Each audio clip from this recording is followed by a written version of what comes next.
hybristophilia.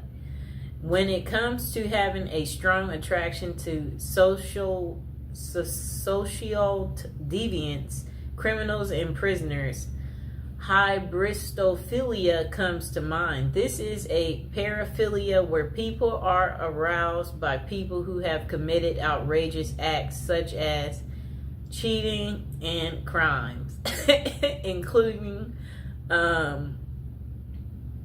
the R word and people who are murderers. The thing that makes this so interesting is that it is different for everyone. Some are more passive about it while others are aggressive. Okay, so it says passive hybristophilia. This is when someone is drawn to criminals but they do not act on it or try to assist them in any way. They may show passion through being an advocate for the prisoners or simply enjoy movies such as OITNB and Prison Break on a deeper level. Whatever that means. I guess that just means you like watching shows that are very criminal. So I guess I can give an example of someone drawn to a criminal. Do you remember that movie called Out of Sight with George Clooney and Jennifer Lopez? Remember Jennifer Lopez in the movie? She was a cop.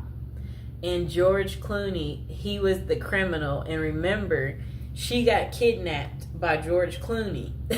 They created a romantic movie out of this situation. And J-Lo, she, had no man in her love life, very good looking woman, and then here is this criminal that kidnaps you and he's very handsome, okay? And you're just like, I'm finally getting some type of cool excitement, and you're like, look at this criminal. Like, why would I tell on this criminal? I'd never get this level of fascination. That's how J-Lo felt, So, yeah, like at the end of the movie, they were trying to catch him. And the other cops asked her, did you see him? And she kind of like froze, like, because she's wondering, do I tell them? Because she is at work and she is in uniform. She's a cop. And she's like, no. Like, she's not going to rat on him because she fell for the criminal. And before that, her and George Clooney, remember, he's a criminal and he's on the run. And she's a cop. So, he had her number, so, so what happens is the criminal contacts you. Look, the criminal contacts you. You're at home and you're sleeping. The criminal contacts you. And then you wake up because it's the criminal. And then when the criminal is contacting you, that's when you're like, you're all ears because you don't know when you'll ever talk to this criminal again because he's calling like private. And you're enjoying this because you're like, where are you? I haven't heard from you in a while. I'm surprised to hear from you. That's what happened to her. He randomly calls, but she can't call him back because I understand this clearly, especially when you don't want to get caught in some type of way where I'm like, you know what? I want to be friends with that person, but they know this and that, so that could be bad. Where you just, you have to think about certain things. Where you're like, it might not be the best to. That's kind of what the criminal was feeling because he knows at the end of the day she's a cop, and it's her job to bust people like him and put them behind bars. So anyway, they had their secret meetup in the movie. And their secret meetup, where they went out to dinner. They both was just, it was a night to just enjoy one another, talk to each other, clarify, yes, so why haven't I heard from you? And then he's like, well, blah, blah, blah, blah, blah. And then they had their one night of passion. It was an unforgettable, I guess, moment. That was her one night of fun. And then that was pretty much the end of it, and then she didn't hear from him anymore. Like, it's like, it was a really, really good movie. Probably one of her best movies. Okay, so look, back to aggressive. The next one's called aggressive hybristophilia. This is where trouble can arise. These are men and women who proactively help the criminal they are attracted to. This means they could lure victims in, cover for criminals, bury bodies, and other severe acts. Bonnie and Clyde are the perfect example of this type.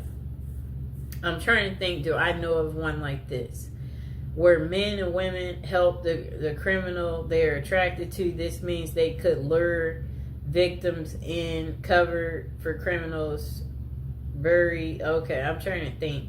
That one I can't think of. It's not a fast one that just comes to me. Okay, so why do so many prisoners / criminals in relationships? The answer is quite simple.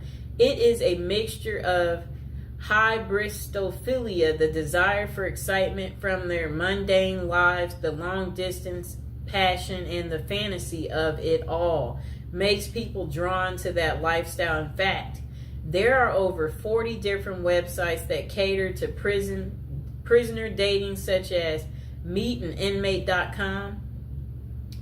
And then potential consequences. Though it would be nice to have a happy ending every time, there are significant consequences from dating a known criminal. For example, a book called Dream Lovers: Women Who Marry Men Behind Bars. Jacqueline Wilcox Bailey talks about a real-life incident. Two sisters walked out of their long-term, boring relationships to get with prisoners. When those men were released, one of the sisters was murdered, and the other was beaten and tortured, which sent her supposedly posed lover back to jail. I think they mean prison. With this as a possibility, always be aware of the dangers you could be subjecting yourself. If you decide to follow that journey, with that being a solid case, does that mean that all prison love is fake and they are nothing but predators? Then they said myth. There is no such thing as true love in prisoners.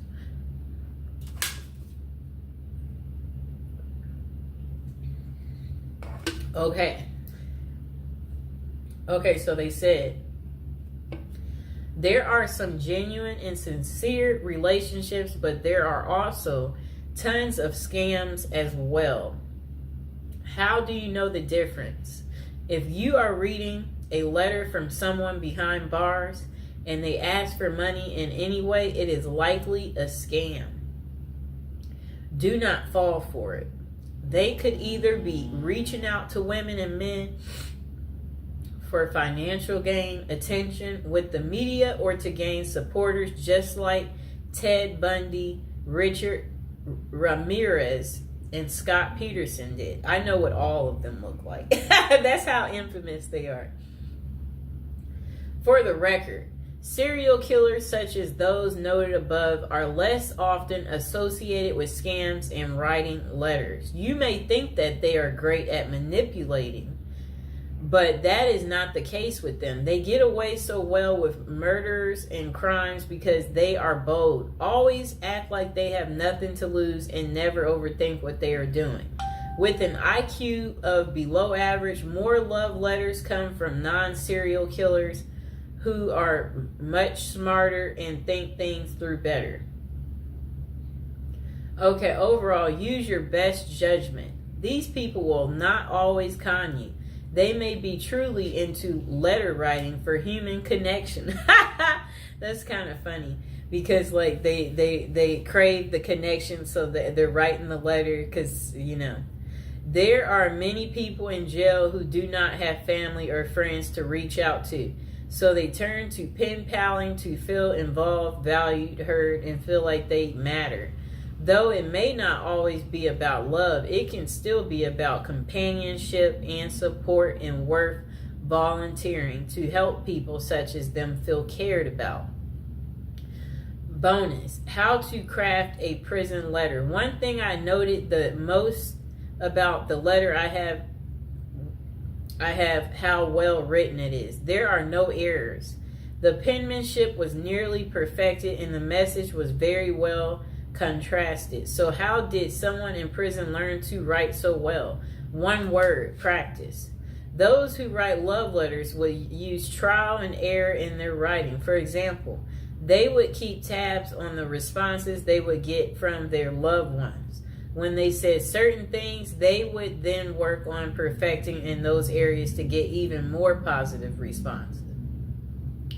In addition, they could have utilized other inmates for assistance as well. More perspective is a catalyst for fostering new ideals in learning how to write a moving love letter or scamming someone successfully. If you want to learn to write a great letter, start with practicing. Use your feedback as a guide and never be afraid to ask for help so you can become a pro. And the final thought, falling in love with criminals and prisoners is hypobristophilia. Though having this characteristic is a passive sense, is fine. Seek help if you feel like you will act on those passions. There are limited professionals that can assist, but it is worth finding a reputable person before you do anything drastic that could land you in jail yourself. Oh no. Remember, human connection and writing to prisoners is a great way to improve their quality of life. If you are talking to someone who has no one else on their side, keep being a hero to them. But always know the signs and be mindful if they are trying to scam you or not. The last thing you want to do is fall in love with someone behind bars only to find out they were using you for personal gain. At the last word from us, we don't know everything, but we do have an opinion on everything. Oh boy. That was quite interesting, right? Oh boy. That's what I have to say about that. I hope that, now you know why women love men in prison. I hope this has gotten through to you guys, so you get that deep understanding here and you understand that, women can fall in love pretty much with anything, okay?